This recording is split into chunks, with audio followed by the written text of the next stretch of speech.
des choses qu'il faut comprendre, c'est que le Saint-Esprit est la personne la plus importante sur cette terre, à nos côtés. Ce n'est pas Jésus. C'est lui qui opère de grandes choses au travers tout ce qu'il peut prendre de la part du Seigneur Jésus. Amen. Donc, je veux partager ce soir un enseignement avec vous. N'oublions pas que nous avons notre conférence camp avec tous les leaders, tous les pasteurs, chefs de famille, responsables des réseaux, tous les chantres, le protocole, toute la communication à partir du lundi 27, à partir de 17h. Le mardi, ce sera 19h, mais lundi, c'est à partir de 17h00. Nous débutons pour terminer autour de 19h et au 19h30. Et le mardi à 19h, le mercredi à 19h, nous aurons Sainte Seine avec toutes nos églises, surtout les ouvriers, les pasteurs, les chefs de famille, responsables des réseaux. Amen. Ok. Comment être intime avec le Saint-Esprit et entendre sa voix? Prenons notre texte de base, Jean chapitre 14, 16 à 17. Jean 14, 16 à 17. On peut continuer de jouer. Oui, là. Tu peux jouer. Jean chapitre 14, verset 16 à 17, il est écrit: et moi je prierai le Père, et il vous donnera un autre consolateur. C'est Jésus qui parle. Il était en train de préparer l'église, il va partir. Donc il ne sera plus physiquement là parmi ses disciples. Mais il dit qu'il doit y avoir une personne qui soit avec vous. Vous savez, dans l'Ancien Testament, Dieu était là sans Jésus. Mais on peut voir Jésus d'une autre forme dans l'Ancien Testament quand est-ce qu'on lit la Bible. Et Jésus est venu accomplir sa part. Quand il a fini, le Saint-Esprit devrait venir. Et il dit, et moi je prierai le Père, et il vous donnera un autre consolateur. Ça veut dire que Jésus était le consolateur, mais il y aura un autre consolateur, le Paraclétos. Il y aura un autre consolateur afin qu'il demeure éternellement avec vous. Donc, il est tout le temps avec nous. Alléluia. Verset 17. Il dit, l'esprit de vérité que le monde ne peut recevoir. L'esprit de vérité que le monde ne peut recevoir. Parce qu'il ne le voit point et ne le connaît point. Donc le Saint-Esprit ne peut pas être vu. Amen. Et le monde ne peut pas attester, ne peut pas connaître le Saint-Esprit parce qu'il ne peut pas être vu. Mais si tu es connecté à Jésus, tu as la possibilité de sentir, de savoir qu'il est toujours et continuellement, il demeure avec toi, il marche à nos côtés, il nous parle constamment, il est notre conseiller de tous les jours, alléluia. Il est notre directeur, il est le chef de notre vie, c'est lui qui nous donne l'orientation. Sans le Saint-Esprit, ta vie n'a aucune orientation, alléluia. Amen. Il dit parce qu'il ne le voit point et ne le connaît point, mais vous le connaissez car il demeure avec vous et il sera en vous. Donc, il demeure avec nous et il est en nous. Alléluia. Amen. Il est important d'être intime au Saint-Esprit. Si vous n'êtes pas intime à une personne, il vous sera difficile d'entendre et de connaître sa voix. Si vous n'êtes pas proche d'une personne et que vous ne voyez pas l'image de la personne, il vous sera difficile d'identifier sa voix. Que la voix là, c'est la voix de Donné, la voix là, c'est la voix de Gilbert. Mais si vous êtes intime à la personne, si vous avez une relation profonde avec cette personne, vous n'êtes même pas obligé de voir la personne physiquement. Sa seule voix peut vous dire que cette voix là provient de telle personne. Parce que vous êtes plus proche de la personne. Mais si vous n'êtes pas proche d'une personne, il vous sera difficile de reconnaître sa voix. C'est pourquoi lorsque vous êtes dans une maison, comme votre enfant connaît votre voix, il n'a pas besoin de savoir que c'est de vous voir. Quand est-ce que vous appelez son nom, même étant dans la chambre, il dit papa, oui, je viens. Et quand maman à l'appel, dit maman, je viens. Pourquoi? Il n'est pas obligé de voir le visage de sa mère. Pourquoi? Parce que là, à cet instant-là, l'enfant est quoi? A plus d'intimité avec sa mère ou avec son père. Amen. 2 Corinthiens chapitre 13, verset 13. 2 Corinthiens 13, verset 13. Donc aujourd'hui, j'ai une série d'enseignements sur tous les mercredis, peut-être pendant 4 mercredis que je vais partager. Mais je vais vous dire une chose qui soit importante, c'est que sans être intime avec une personne, tu ne pourras jamais entendre sa voix. Donc avant qu'on ne parle d'entendre la voix du Saint-Esprit, le préalable c'est quoi? C'est que tu sois intime avec le Saint-Esprit. Et ici, l'apôtre Paul nous dit en 2 Corinthiens 13, il dit que la grâce du Seigneur Jésus-Christ, l'amour de Dieu et la communication du Saint-Esprit soient avec vous. Donc, il parle de la communication du Saint-Esprit. D'autres versions parlent de la communion du Saint-Esprit. C'est que nous devons faire quoi? Communier ou communiquer avec le Saint-Esprit. Il faut que le Saint-Esprit arrive à nous parler régulièrement. Si le Saint-Esprit n'arrive pas à te parler, ta vie chrétienne devient fade.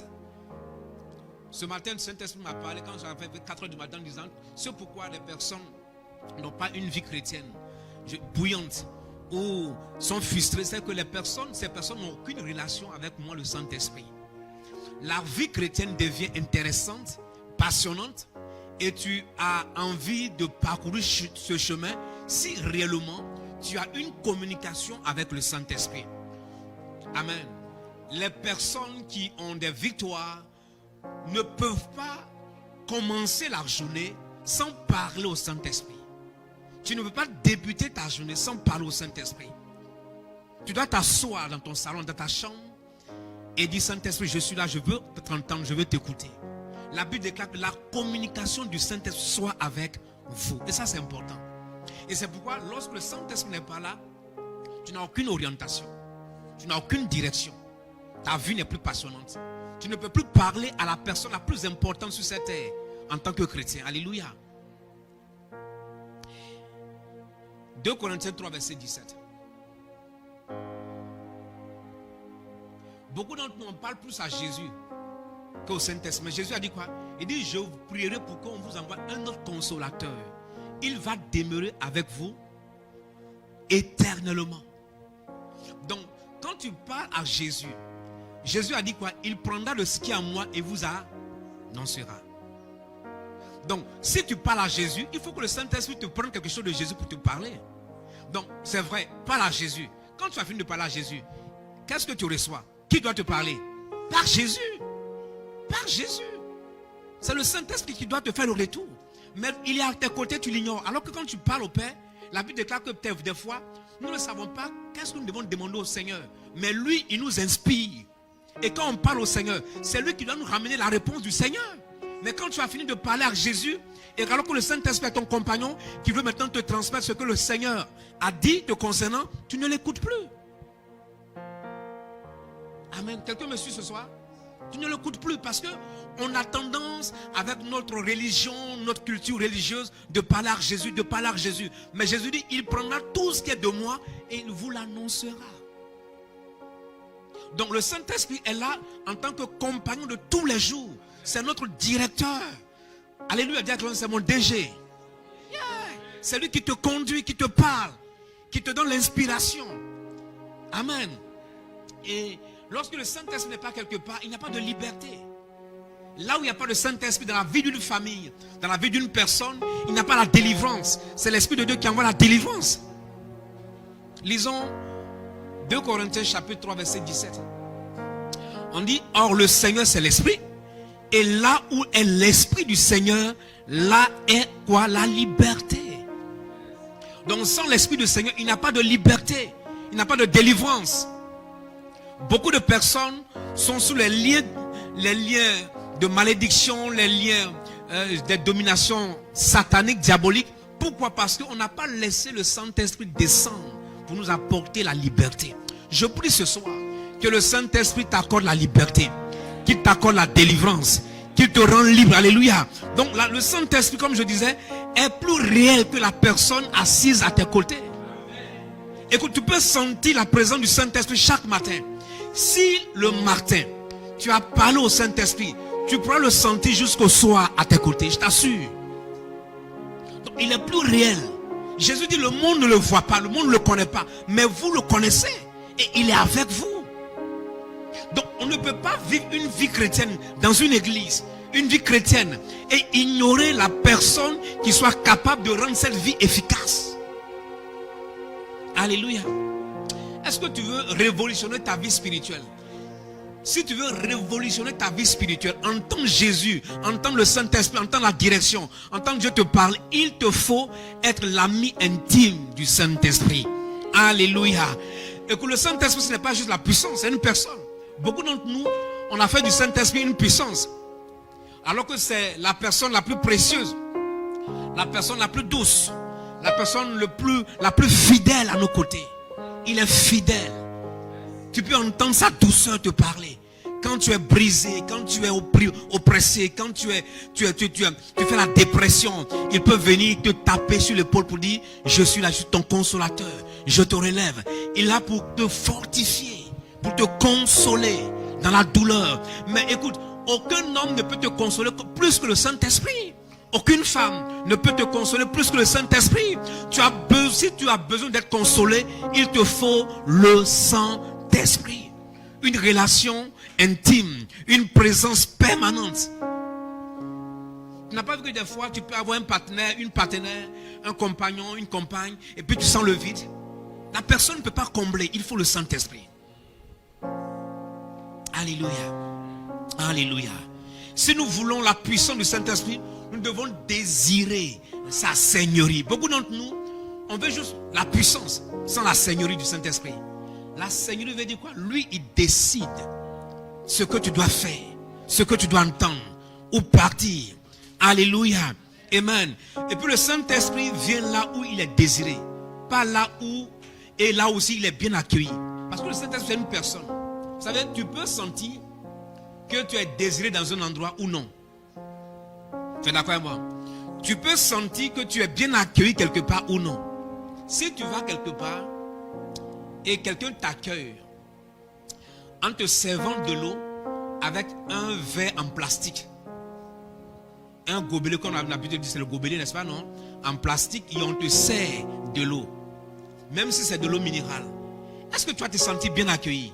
Non. Tu te dis le minimum, c'est un verre. Donc, la manière dont tu accueilles le Saint-Esprit lui montre qu'il est bien accueilli ou pas. Donc, le Saint-Esprit ne reste pas quelque part où il n'est pas bien accueilli. C'est une personne qui a des sentiments. Donc, tu peux dire, Saint-Esprit, je te désire, mais il sait que tu ne le désires pas. Il sait que tu n'es pas bien, tu n'es pas en train de l'accueillir. Tu ne peux pas être en train de parler au Saint-Esprit et tout le temps avec ton téléphone. Il ne pourra pas te parler, ce n'est pas possible. Écoute, tu viens me voir, nous sommes assis, nous parlons, et puis je suis en train de faire autre chose. À un moment, tu t'arrêtes. Tu ne vas pas continuer de me parler. Parce que tu ne peux pas me parler et que moi je parle à quelqu'un d'autre. Ou que je sois en train de faire autre chose. Tu vas sentir que ta présence n'est pas désirée, n'est pas bien accueillie. Automatiquement tu te tais. Des fois, le Saint-Esprit se tait juste parce qu'il sent qu'il n'est pas bien accueilli. Par ton caractère, par ta manière de faire. Du fait que tu es tellement tu ne peux pas prier. Et automatiquement tu reçois un message, une notification, tu vas répondre et tu continues. Le Saint-Esprit te regarde. Il sent que tu n'es pas prêt à collaborer avec lui. Alléluia. Amen. Donc le Saint-Esprit, des fois, il est attiré par des cœurs désespérés, des cœurs brisés, qui crient à lui aussi longtemps que ton cœur n'est pas désespéré. Tu ne peux pas le recevoir. Tu ne peux pas, n'est-ce pas, écouter sa voix. Il ne peut pas être intime à toi. Il a besoin de personnes sincères. Alléluia.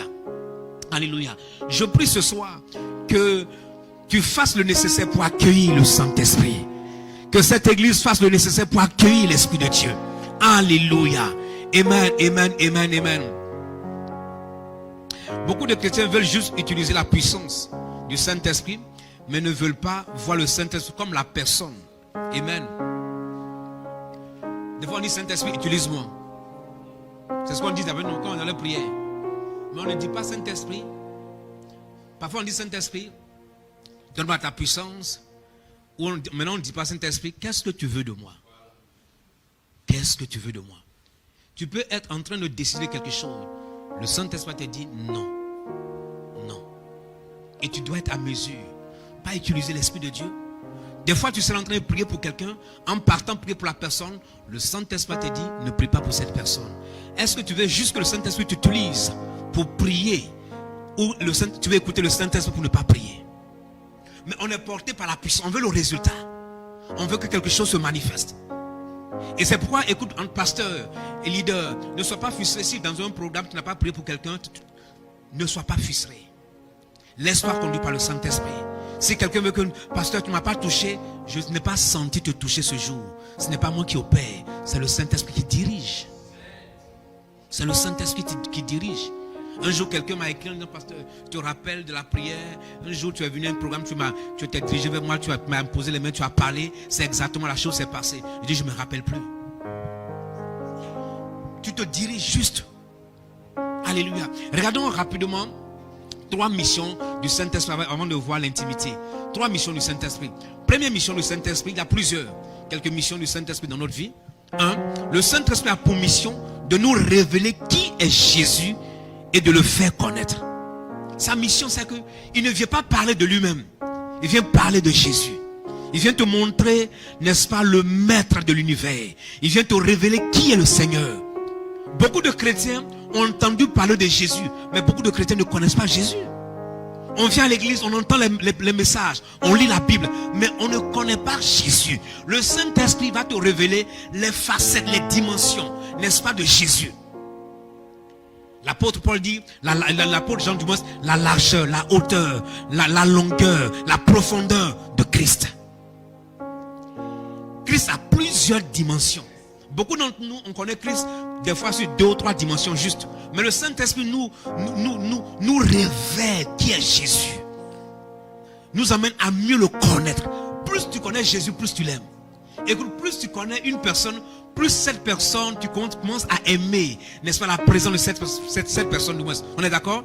Vous savez, des fois, on a juste quelques idées sur des gens qu'on fréquente de loin et on a des idées arrêtées sur ces personnes.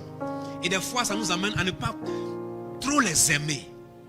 Mais lorsqu'on commence à s'approcher d'une personne et qu'on marche avec cette personne, qu'on côtoie cette personne, plus on connaît cette personne, on commence plus à l'aimer. C'est la même chose avec le Saint-Esprit.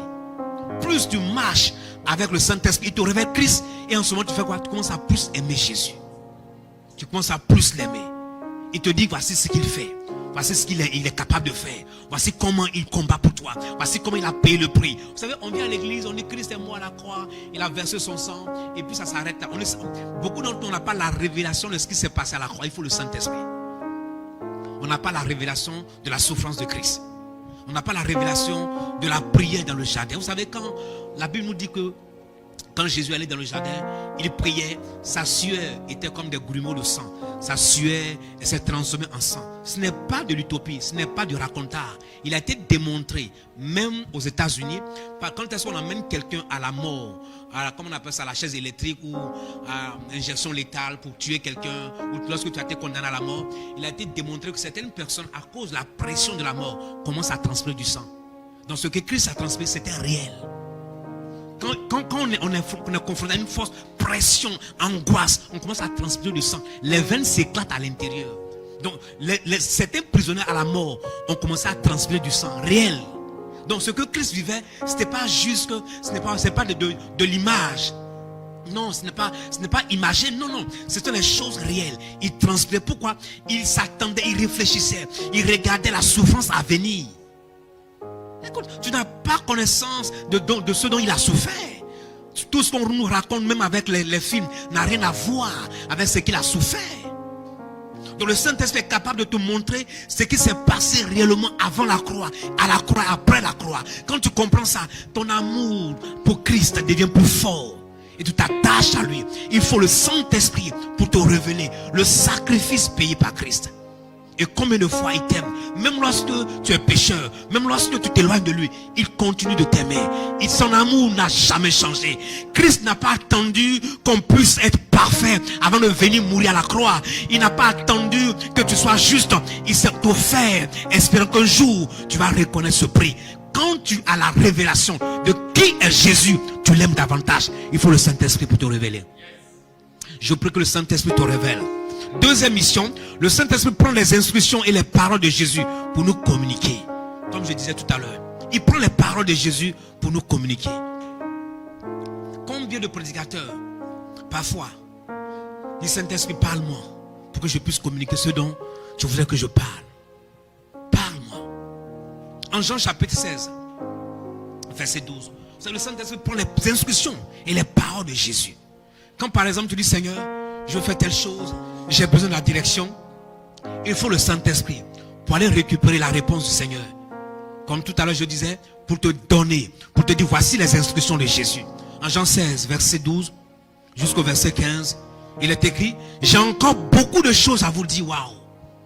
Il dit, j'ai encore beaucoup de choses à vous dire, mais vous ne pouvez pas les porter maintenant. Il y a certaines choses, si le Seigneur te donne pour l'instant, tu ne peux pas supporter, tu ne peux pas comprendre. Plus tard, il faut que le Saint-Esprit vienne t'enseigner pour que tu puisses digérer. Alléluia. Verset suivant, verset 13. Il dit, quand le consolateur sera venu, l'Esprit de vérité, il vous conduira dans toute la vérité. Et car il parlera pas de lui-même, il ne parlera pas de lui-même, mais il dira tout ce qu'il aura entendu. Tout ce qu'il aura entendu. Et il vous annoncera ces choses à venir. Il doit entendre de qui? De Jésus. Il doit entendre du Père pour qu'il t'annonce. Mais si le Saint-Esprit ne t'annonce rien, comme le Père peut t'annoncer quelque chose, ce n'est pas la mission du Père de te parler, c'est la mission du Saint-Esprit de nous parler. Ce n'est pas la mission de Jésus de te parler. Il a fini sa part. Quand tu lui parles, il donne la réponse au Saint-Esprit, va lui communiquer. Donc il dit, il prendra de moi ce qu'il a entendu du Père, ce qu'il a entendu de moi du moins, il viendra vous annoncer. Est-ce que le Saint-Esprit parle à son église? Seigneur Saint-Esprit, dirige-nous. Vous savez, une église qui met le Saint-Esprit de côté, c'est une église qui est censée mourir. Un chrétien qui met le Saint-Esprit de côté, c'est un chrétien qui est censé mourir. Qui est censé mourir. Et quand est-ce que tu es conduit par le Saint-Esprit, tu commences à être beaucoup plus haï par le monde. Tu commences beaucoup à ne plus être compris même par l'église, par les chrétiens. Parce que tu te dis, Saint-Esprit, qu'est-ce que je dois faire? Juste qu'est-ce que je dois faire? Pas qu'est-ce que les gens me demandent de faire. Je veux t'honorer, je veux t'obéir, je veux te plaire. Alléluia. Amen. Verset 14. Il dit, il me glorifiera. Il glorifie qui? Jésus. C'est Jésus qui m'a dit, il vient me glorifier. Alléluia. Parce qu'il prendra de ce qui est à moi et vous l'annoncera. Est-ce que tu lis la parole? Est-ce que tu comprends ce soir? Il dit, il va prendre ce qui est à moi là pour t'annoncer. Mais nous tous, tu attends que le Seigneur te dise quelque chose par rapport à ton mariage. Tu attends que le Seigneur te dise quelque chose par rapport à ta santé.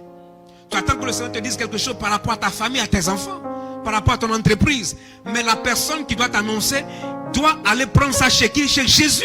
Mais la personne qui peut faire je dirais, le lien entre toi et Jésus, c'est le Saint-Esprit. C'est lui qui communique. Il entend plus Jésus que toi. Amen. Tu ne peux pas entendre Jésus. C'est le Saint-Esprit qui te parle. Il dit, tout ce que le Père est à moi, c'est pourquoi j'ai dit qu'il prend de ce qui est à moi. Et qu'il vous... Ça veut dire que ce que le Père dit, c'est la même chose que je vais dire. Et c'est la même chose qu'il va prendre pour vous amener. Mais c'est lui qui doit vous communiquer. Pas moi. Pas le Père. Donc quand est-ce que maintenant je te pose la question? Depuis là tu as prié, Seigneur, dis-moi telle chose. Tu n'as pas de réponse, il y a un problème. C'est que le Saint-Esprit est à tes côtés pour t'apporter la réponse, mais tu as refusé de l'écouter. Tu n'as pas le temps pour l'écouter. Alléluia. Donc la deuxième mission du Saint-Esprit, il prend les instructions et les paroles de Jésus pour nous communiquer. Troisième mission ce soir. Amen. Comme c'est une série d'enseignements, on aura d'autres missions plus tard. Troisième mission, le Saint-Esprit vient dans nos vies pour nous rendre performants ou performantes. Il vient dans nos vies pour nous rendre performants. Tu ne pourras jamais être performant, efficace dans la prière, dans ta vie chrétienne, dans ton entreprise, dans ton travail, sans le Saint-Esprit. Écoute, le ministère, ce n'est pas juste à l'église. Le ministère, c'est ton service, c'est ton travail. Le ministère, c'est tout ce que tu fais qui procure du plaisir à Dieu. On appelle ça ministère. Tout ce qui profite aux hommes, c'est le ministère. Par exemple, je suis en train de peut-être vendre des médicaments pour aider les gens, c'est un ministère. Tu me saisis? Je suis en train de faire quelque chose pour aider quelqu'un, on appelle ça le ministère. C'est le service. Non. Donc le ministère, ce n'est pas juste à l'église. Le Saint-Esprit n'est pas reçu pour qu'on reste à l'église dans les 4 murs. Le Saint-Esprit est reçu pour qu'on soit un modèle pour impacter le monde. Donc pour être efficace et performant, en tant que chrétien, on a besoin du Saint-Esprit. Le monde est performant à cause de leur Dieu. À cause de ce qu'ils font. Nous sommes performants à cause du Saint-Esprit. Donc sans le Saint-Esprit, tu ne pourras pas être performant. Tu ne pourras rien faire. Tu ne peux pas prier pour quelqu'un pour que la personne soit guérie. Ce n'est pas possible. Ta prière devient efficace à cause du Saint-Esprit. il te rend performant. Alléluia.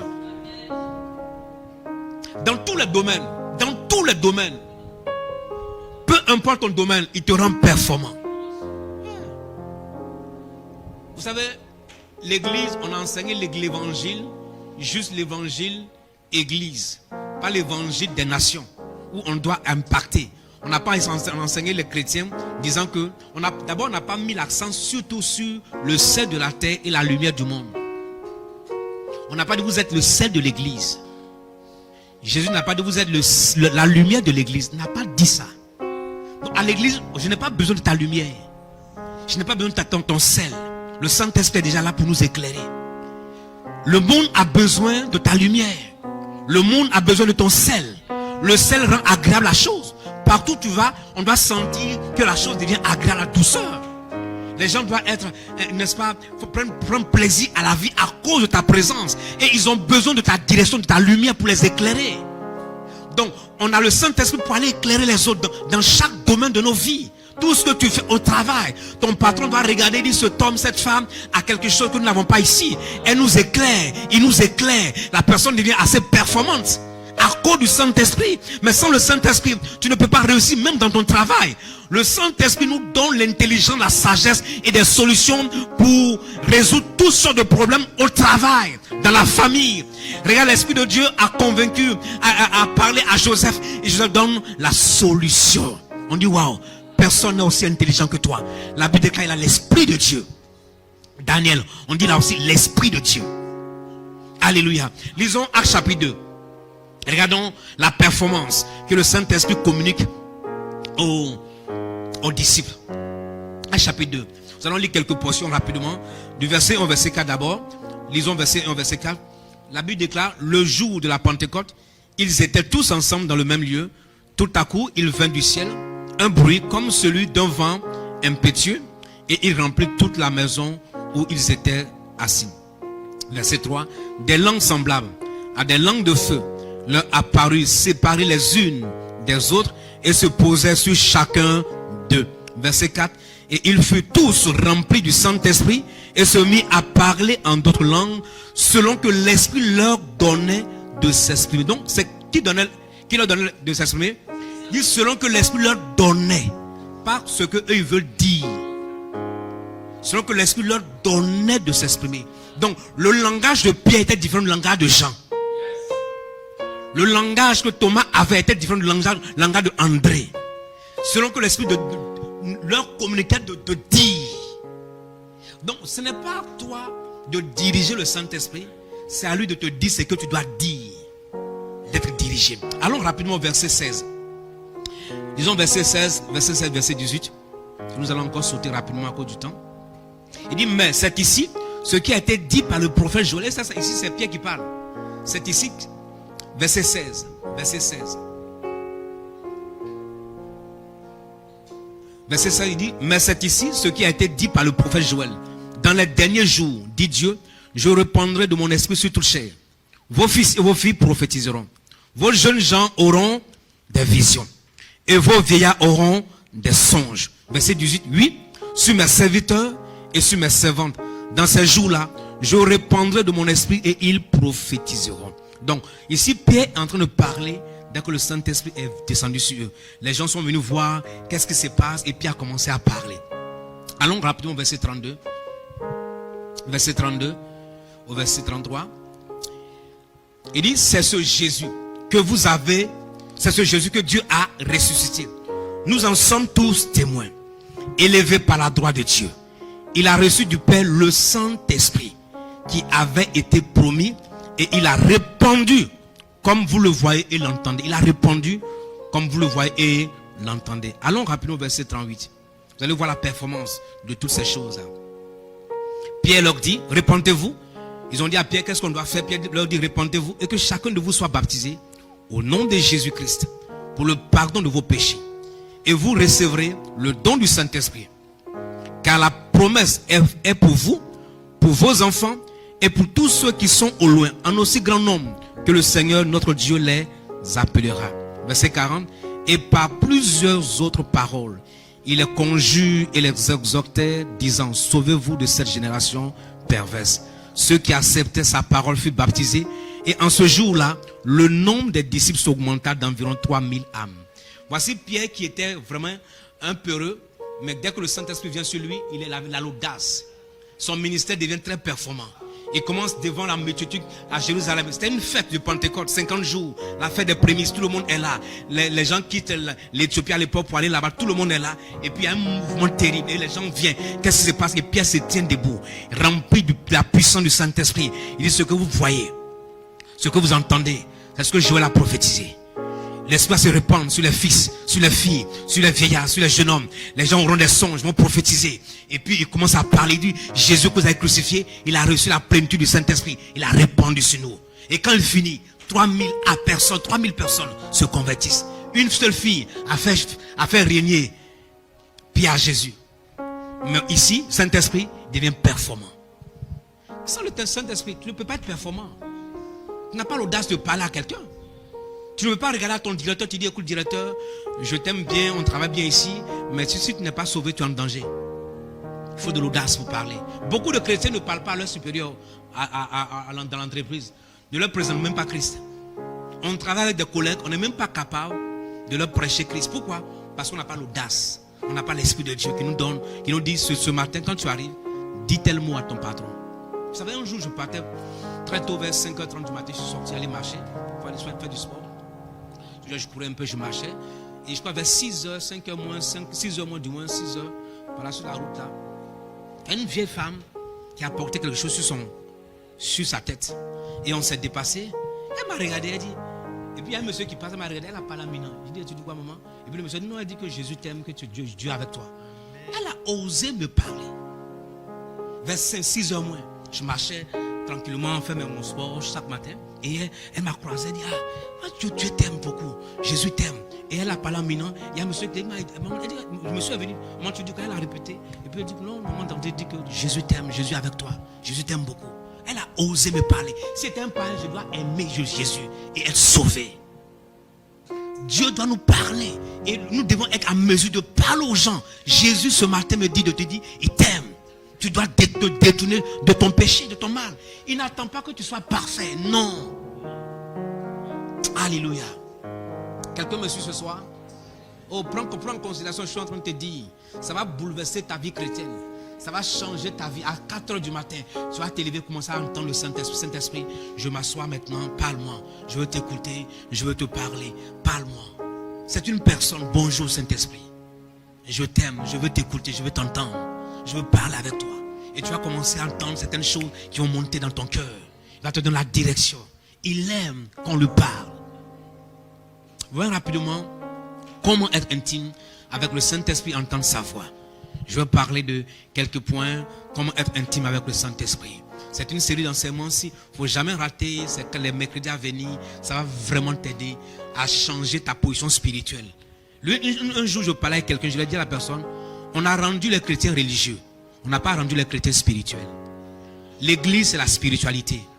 Je répète, beaucoup de chrétiens, beaucoup d'entre nous, on est tellement religieux. On n'est pas spirituel. C'est pourquoi nous sommes dominés, vaincus par les forces des ténèbres et par les loges. Nous devons être spirituels. Et l'une des choses, l'une des meilleures voies pour être spirituel, c'est la voie du Saint-Esprit. Amen. Alléluia. Numéro 1.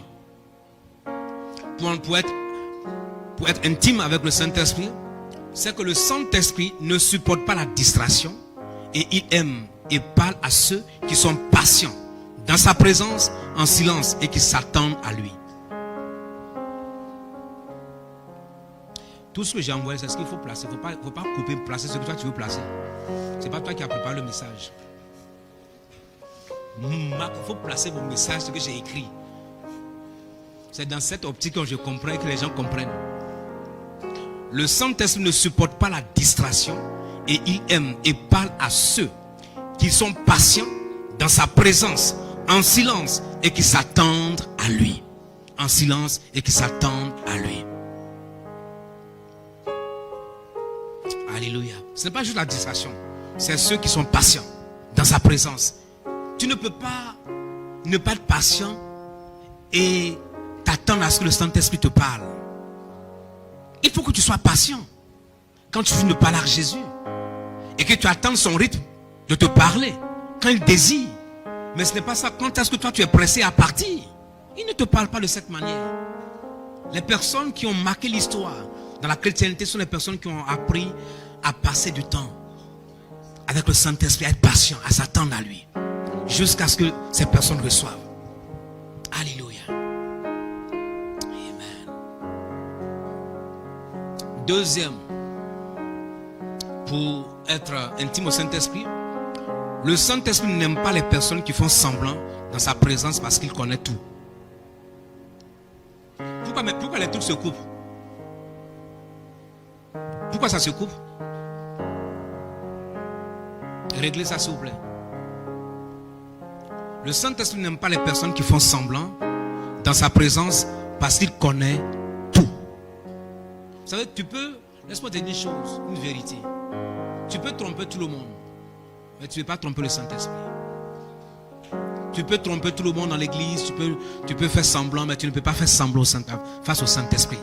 C'est pourquoi le Saint-Esprit aime les personnes qui ne font pas semblant. Écoute-moi bien, le Saint-Esprit connaît tout de nous. Et donc, il ne cherche pas les personnes saintes. Le Saint-Esprit ne cherche pas les personnes, il cherche juste les personnes sincères. Des personnes vraies dans sa présence. Il ne cherche pas les personnes parfaites. Il connaît tout. Donc, quand est-ce qu'on est à l'église, quand tu vas devant la présence du Saint-Esprit, quand tu fais semblant, il connaît. Et il ne répond pas aux personnes qui font semblant. Il répond aux personnes sincères et vraies. Écoute-moi bien encore. Rappelle-toi, le Saint-Esprit ne cherche pas des personnes parfaites. Il ne cherche pas des personnes saintes. Le Saint-Esprit cherche des personnes vraies et sincères.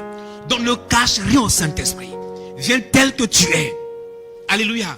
Viens tel que tu es dans sa présence avec lui. Les chrétiens qui font semblant ne peuvent jamais écouter le Saint-Esprit. Parce que, imagine, tu fais semblant. Peut-être, laisse-moi te dire une chose simple. Je connais Gilbert, Gilbert me connaît. Et je suis tout le temps avec Gilbert. Il sait où peut-être on est parti, quelque chose de ce genre. Et puis il me connaît sincèrement. Et puis je viens devant le pasteur Jean-Philippe. Et puis je fais semblant. Gilbert sait que je fais semblant. Le Saint-Esprit, il te suit pas. Il sait que tu fais semblant. Donc Gilbert sait que je fais semblant. Donc quand, en ce moment-là, il aura une position différente. Le Saint-Esprit sait que tu fais semblant. Il ne cherche pas que tu sois parfait. Non. Sois sincère et vrai. Quand tu es sincère et vrai, il peut œuvrer avec toi. Il peut travailler avec toi. Il peut te parler. Tu as un problème, tu viens de Saint-Esprit. Tu sais, je suis en colère. Dis au Saint-Esprit, je suis en colère. Je suis en colère. Il dit pas non. Je pardonne. Tu n'as pas pardonné. Saint-Esprit, je n'ai pas pardonné. Je n'arrive pas à pardonner. Je suis en colère. C'est être sincère et vrai. On ne va pas dans la présence du Seigneur pour qu'on fasse comme tu fais. On ne fait pas semblant. Il sait tout de toi. Il sait que tu es en colère. Il sait que tu es fâché. Il sait que tu n'as pas pardonné. Il dit Saint-Esprit, je n'ai pas encore pardonné. Je n'arrive pas. Aide-moi. Il sait que tu es sincère, que tu veux de l'aide. Jésus dit, un autre consolateur. C'est notre paraclétos. C'est notre aide. C'est notre soutien. Sois vrai. Vous savez, quand on vient à l'église, quand tu fais semblant, le Saint-Esprit sait que tu fais semblant. Quand tu chantes, tu fais semblant. Quand tu chantes, tu danses. Tu danses avec semblant. Hein. Non, tu ne glorifies pas le Jésus. Tout ce que tu es en train de faire, le Saint-Esprit sait que tu... Ouais, toi, tu sais, parfois, imagine quelqu'un qui n'est pas en bon terme avec toi et qui vient devant toi. Quand tu ne sais pas, ta relation est différente. Mais quand tu sais, tu es froid. Le Saint-Esprit fait la même chose. Il sait que donc, on n'a pas une bonne relation. Et quand tu fais ça, il sait que non, ce n'est pas vrai. Il te connaît, il nous connaît. Tu as fauté, Saint-Esprit, j'ai fauté. J'ai fait telle chose, j'étais en colère, j'ai agi de telle manière. J'ai besoin d'être relevé. J'ai besoin de toi. Ce matin encore, je méditais sur Actes chapitre 5, le cas de Ananias et Saphira. Le Saint-Esprit m'a dit, je ne les ai pas frappés parce qu'ils ont envoyé juste une partie, mais parce qu'ils ne sont pas sincères, vrais. Ils sont en train de, ce qu'ils disaient, ce qu'ils prétendaient n'était pas vrai. C'est tout le prix. Ce n'est pas tout le prix. Dis, oh, écoute Pierre, ce n'est pas tout le prix. Ce n'est pas tout le prix. On a gardé une partie pour nous-mêmes. C'est fini. La Bible déclare les autres vendaient et donnaient tout. Mais il veut impressionner les gens. On ne peut pas impressionner le Saint-Esprit. Tu ne peux pas impressionner le Saint-Esprit par tes actions, par tes paroles, par ta prédication, par ton chant, par ta prière. Non, devant les gens, on ne peut pas l'impressionner. Sois vrai. Ils auraient dû dire à Pierre, non, ce n'est pas tout le prix. On a conservé une partie, ça c'est une partie. On veut donner une partie et ça c'est sincère, c'est vrai. Il ne les a pas frappés à cause du mensonge, parce qu'ils ne sont pas vrais. Et quand tu n'es pas vrai, tu commences à mentir. Parce que le semblant commence à mentir. Un homme qui fait semblant, quand tu viens, tu as une voiture, tu roules avec la clé, alors que c'est la voiture de ton ami. Donc tu commences à mentir automatiquement. À la fille, non, tu sais, c'est ma voiture, ce n'est pas ta voiture. Donc quand on fait semblant, on ment. Yes. Lisons Actes chapitre 5 rapidement, verset 1 à 5. Actes chapitre 5, 1 à 5. Il est écrit, Actes chapitre 5, 1 à 5. Il dit, mais un homme appelé, nommé du moins Ananias, avec Saphira, sa femme, vendit une propriété et retint une partie du prix. Sa femme le sachant, puis il apporta le reste. On dit il apportait le reste et le déposa aux pieds des apôtres. Mais quand tu lis plus haut, la Bible déclare chacun vendait et apportait tout. Mais si toi tu ne peux pas tout apporter, il faut dire je ne peux pas tout apporter, Pierre. Il y a la famille, j'ai mes enfants, ils doivent aller à l'école. Donc je ne veux pas tout apporter, j'apporte une partie. On dit, ah ok, c'est bon alors. Merci, c'est fini non? Pourquoi tu nous dis que c'est tout? Alors que ce n'est pas tout. Donc quand est-ce que tu viens devant le Seigneur en apportant ta dîme de 10 000 francs alors que c'est 20 000 francs? Il sait tout. Donc tu n'as pas menti à quelqu'un. Tu mens au Saint-Esprit, Dieu il fait semblant. Une fois j'ai appris, j'ai dit à quelqu'un, c'était à Abidjan non, ou ici, je ne sais plus. C'était à Abidjan, c'est. La personne faisait semblant de donner une forte somme d'argent à l'église. Le Saint-Esprit m'a dit, tu vois, la personne fait semblant, il n'y a rien dedans. Yeah, I tell you, je t'assure. Le Saint-Esprit m'a dit, il n'y a rien. C'est juste parce que la personne s'est fait tellement grande. Donc elle veut montrer qu'elle donne. Le Saint-Esprit m'a dit, non, il n'y a rien dedans, je t'assure. C'est juste prouver que je donne. Tu vois, on ne peut pas faire semblant. Tu n'as pas l'argent, tu t'assois. Ce n'est pas compliqué, ce n'est pas condamnable. Le jour où tu pourras donner au Seigneur. On donne chacun donne selon sa capacité, selon ce qu'il a prévu, ce qu'il a prévu. Mais ici, il aurait dû dire, oh écoute Pierre, non, on n'a pas tout apporté, c'est une partie. On a vraiment des défis, c'est le terrain de la famille, je dois avoir l'oncle aussi parfois. Au moins les gens de Baie, eux ils vendent, ils ne voient pas l'oncle, mais eux bon. Les gens de Baie là, eux ils vendent le terrain, ils ne voient pas l'oncle, ils vendent la maison familiale, disparaît. Il prend avion, il est parti. Vous allez dormir, ce n'est pas son problème. Il n'a pas consulté l'oncle. Mais Ananias aurait dit, ok, je dois consulter l'oncle ou bien. C'est tout. Il y a une partie, je dois donner ça à mon oncle. C'est le terrain de la famille. Donc c'est pour moi et ma femme qu'on a envoyé. Ou bien peut-être l'autre, là, bon, on a les enfants, tout ça, là, on doit manger. C'est simple. Mais il dit, mais Ananias, Pierre lui dit, Ananias, pourquoi Satan a-t-il rempli ton cœur au point que tu mentes, pas à moi? Il n'a pas dit tu as menti à Dieu, il dit pas à moi. Tout à l'heure il va dire quelque chose. Il a dit tu ne m'as pas menti à moi, tu as menti au Saint-Esprit. Il est là. Alors que nous parlons, le Saint-Esprit est avec nous. Il dit Ananias, mais tu n'as pas compris la présence du Saint-Esprit. Il est là dans l'église. Je l'entends, je le vois. Jésus dit le monde ne peut pas le voir, mais vous allez le voir.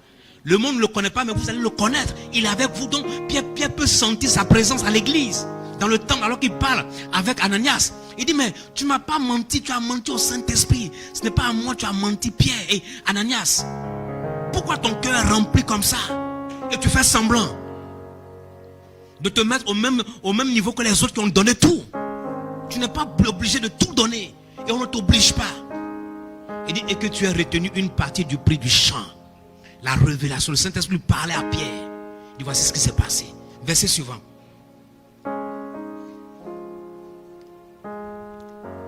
Verset 4. S'il n'eût pas été vendu, ne te reste-t-il pas? Et après qu'il a été vendu, le prix n'était-il pas à ta disposition? Comment as-tu pu mettre en ton cœur un pareil plan, un pareil dessein? Ce n'est pas à des hommes que tu as menti, mais à Dieu. Dans le Saint-Esprit, c'est Dieu. Ce n'est pas une puissance, ce n'est pas le feu juste, mais c'est Dieu. Tu as menti à Dieu. Quand on ment au Saint-Esprit, on ment aussi à Dieu. Pourquoi? Parce qu'il représente Dieu sur la terre. Celui qui me représente, quand tu lui manques du respect, tu me manques du respect. Si tu manques du respect au pasteur Jean-Philippe, tu m'as manqué du respect ici, oui. Je vais te traiter avec rigueur. Donc certaines personnes ne comprennent pas. Quand tu manques de respect à un leader à qui je dis va faire telle chose, je te prends, je te mets à ta place. Parce que tu es en train de me dire que j'ai fait un mauvais choix.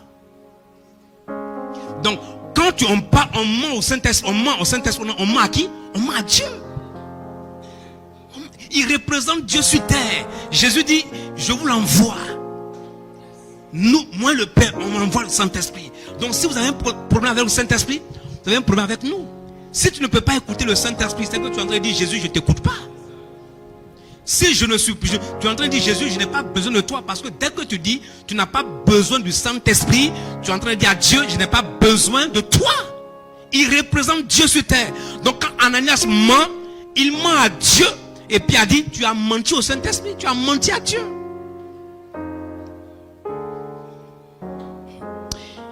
Et verset 5. On dit, Ananias, entendant ces paroles, tomba et expira. Expira veut dire que le souffle est sorti, il est fini. Il est mort. Il est mort. Une grande crainte saisit tous les auditeurs. Et la Bible déclare, les jeunes gens l'ont pris pour aller enterrer. Sa femme aussi vient faire la même chose. Elle dit, non. C'est pourquoi, femme, quand ton mari ment, fais attention. Il va te mettre dans le problème un jour. Homme, quand ta femme ment là, il faut faire attention. Faut pas cautionner son mensonge. Mensonge de femme, il ne faut pas cautionner. Chacun va répondre devant Dieu. On est d'accord, non? On est mariés, c'est sur la terre. La mort, c'est jusqu'à la mort, nous sépare. Quand là-bas, on ne va pas ensemble. Hein. La Bible déclare jusqu'à la mort, nous sépare. Quand on est là-bas, c'est individuel. Il n'y a pas de mariage là-bas. Donc, on ne va pas prendre ton mensonge pour aller là-bas pour te défendre. Tu m'entends? Donc tout ce qu'on fait là, on fait ça pour vivre ça ici. Quand on est là-bas, chacun répond selon ses actes. Je ne réponds pas par rapport à l'acte d'une femme, de ma femme. Je réponds selon mes actes. Donc quand tu poses les actes, tu assumes.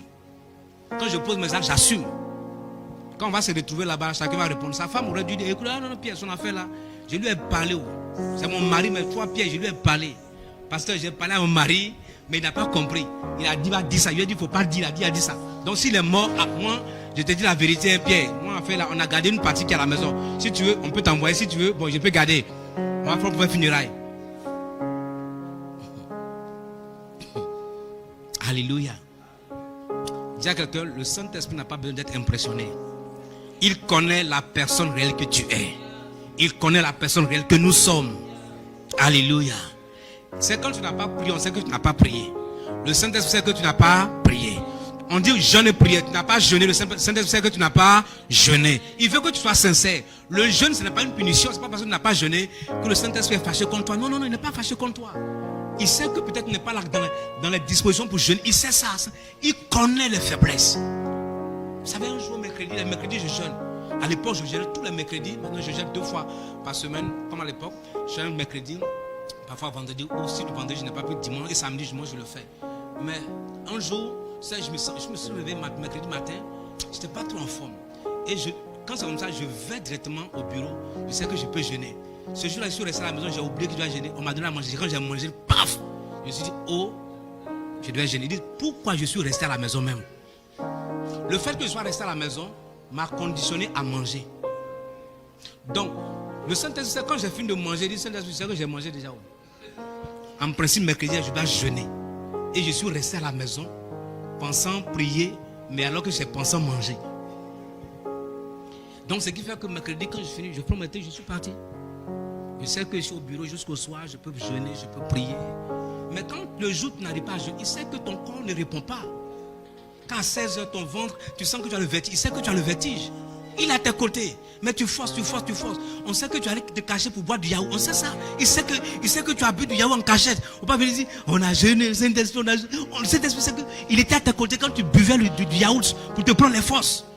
C'est qu'il ne faut pas faire semblant.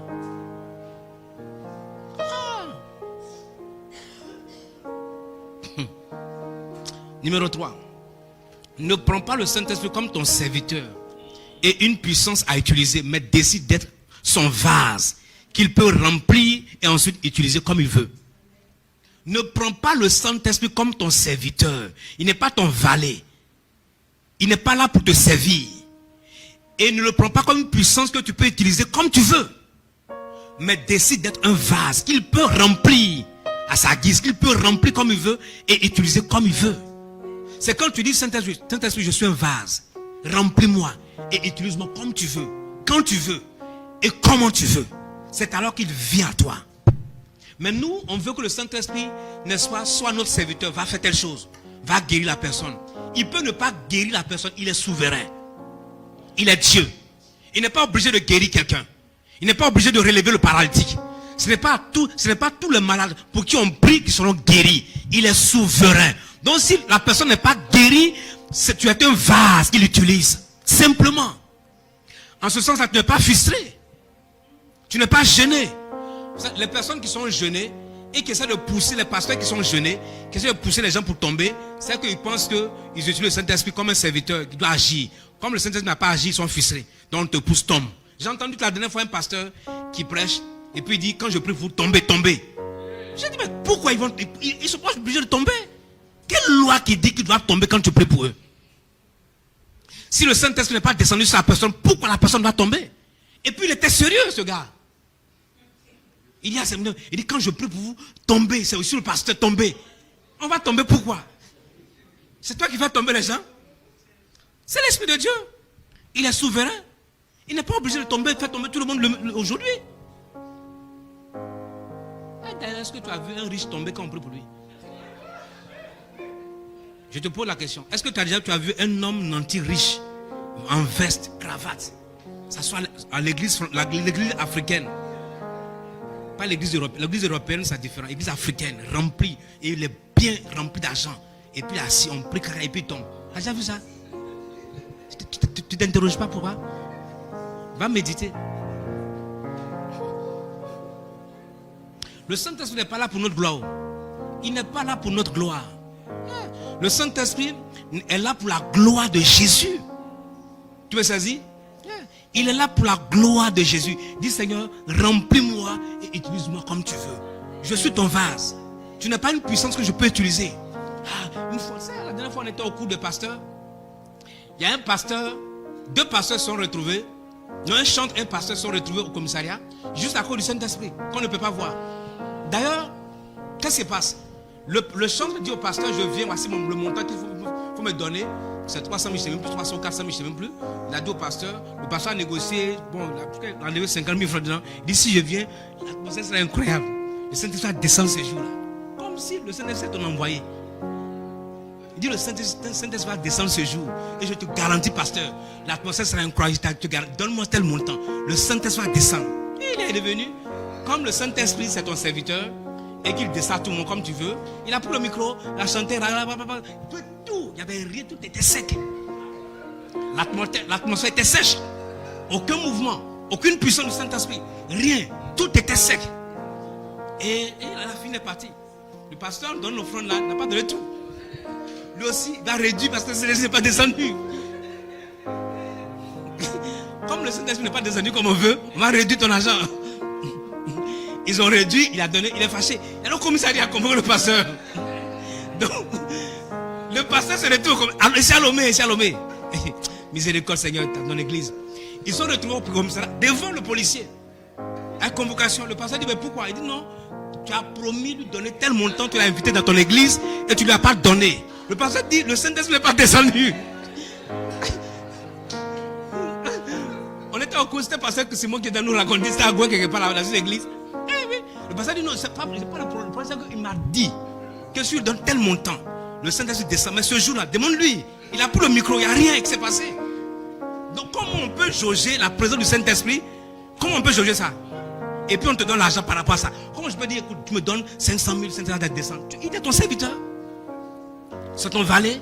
Tu l'utilises comme tu veux. Tu n'as rien compris. C'est Dieu lui-même. Tu peux utiliser Dieu comme toi tu veux. C'est Dieu.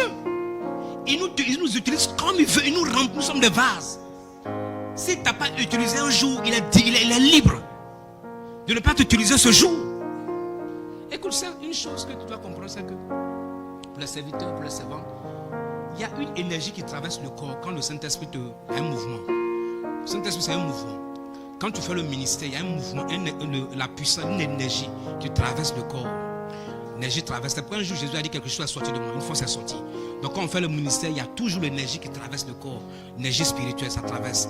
Mais quand tu es sous l'onction du Saint-Esprit, tu ne sens pas le choc. Le Saint-Esprit a amorti les chocs spirituels parce que la présence est là. Et quand l'onction descend, tu commences à sentir ton corps secouer.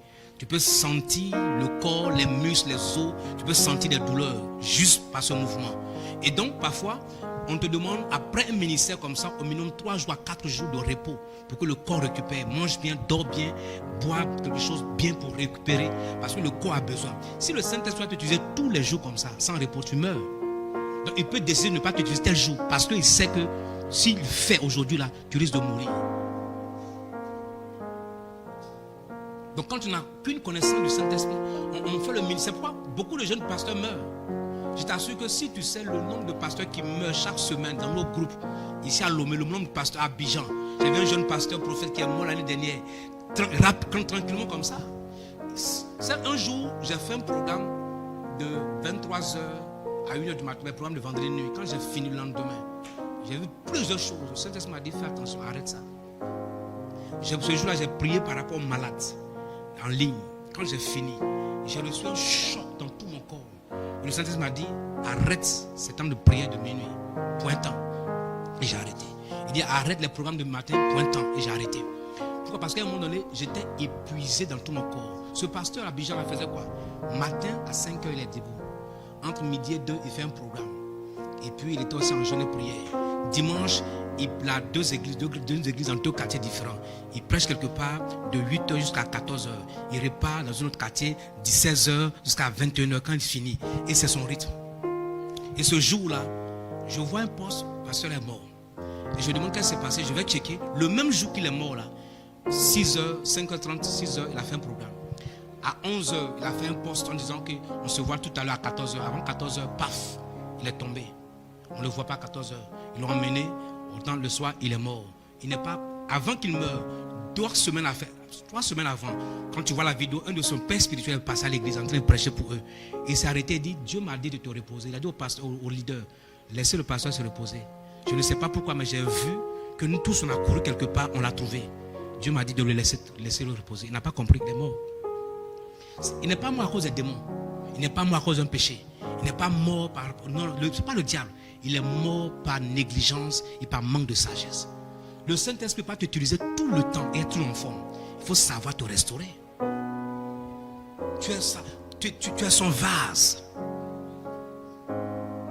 Alléluia. Jean chapitre 16, verset 13, verset 14. Il dit, quand le consolateur sera venu, l'Esprit de vérité, il vous conduira dans toute la vérité. Car il ne parlera pas de lui-même, mais il dira tout ce qu'il aura entendu et il vous annoncera les choses à venir. Amen. Et le verset 14, il me glorifiera. Donc le Saint-Esprit glorifie qui? Jésus et Dieu le Père. Il ne te glorifie pas. Tu veux prier pour le citoyen? Non, on est venu prier. Maman, laisse tomber. Le Saint-Esprit a l'œuvre ici. On va gâter le coin ce soir. Laisse-nous te dire. On est avec le Saint-Esprit. On va créer un mouvement. Le Saint-Esprit, ce n'est pas pour ta gloire. Le Saint-Esprit n'est pas pour la gloire des chrétiens, c'est pour la gloire de Jésus. Il dit, il me glorifiera. Aussi longtemps que le Saint-Esprit ne glorifie pas Jésus, il te quitte. Il ne répond pas à tes prières. Tu ne peux pas l'utiliser pour ta gloire, pour ton ministère, pour te faire voir. On l'utilise pour la gloire de Jésus. Il dit, il me glorifiera parce qu'il prendra de ce qui est à moi et vous l'annoncera. Donc on ne prend pas le Saint-Esprit pour se glorifier. Pour ton image. Numéro 4, le Saint-Esprit demeure là où Jésus est élevé et là où votre abandon est total. Là où Jésus est élevé, il demeure. Il aime là où Jésus est élevé.